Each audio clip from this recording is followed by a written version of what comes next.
जमा कीजिए और जवाब को मुख्तसर कीजिए और इसे लिखिए एक मखलूत अदद के तौर पर। हमें दिया गया है 17 सही 2/9 जमा 5 सही 1/9। ठीक, तो एक तरीका तो ये है कि हम इन्हें पहले कसरे गैर वाजिब में दोनों को तब्दील कर लें और फिर जमा कर लें। दूसरा तरीका ये है कि हम इन्हें इस तरह भी लिख सकते हैं, 17 सही 2/9 को 17 जमा 2/9।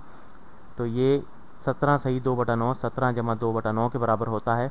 इसी तरह 5 सही 1/9 जो है 5 जमा 1/9 के बराबर होता है। तो चूंकि ये दोनों रकमें आपस में जमा हो रही हैं तो हम इन दोनों को आपस में जमा कर सकते हैं। ठीक, तो ये दोनों इक्वेशन जो हैं ये बराबर हैं और तो अब हम इन्हें जमा कर सकते हैं। आप देखें कि 17 को 5 से हम जमा कर सकते हैं, हम इनकी तरतीब बदल सकते हैं जमा करने की।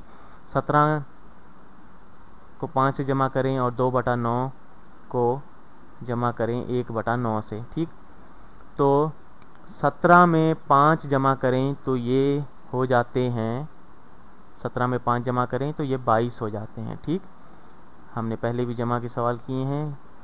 तो 17 जमा 5 22 हो जाते हैं। 2/9 और 1/9 देखें कि नस्वनुमा एक जैसे हैं तो नस्वनुमा वही रहेगा 9 और हम शुमार कुनंदा को जमा करेंगे 2 जमा 1 हो जाते हैं 3।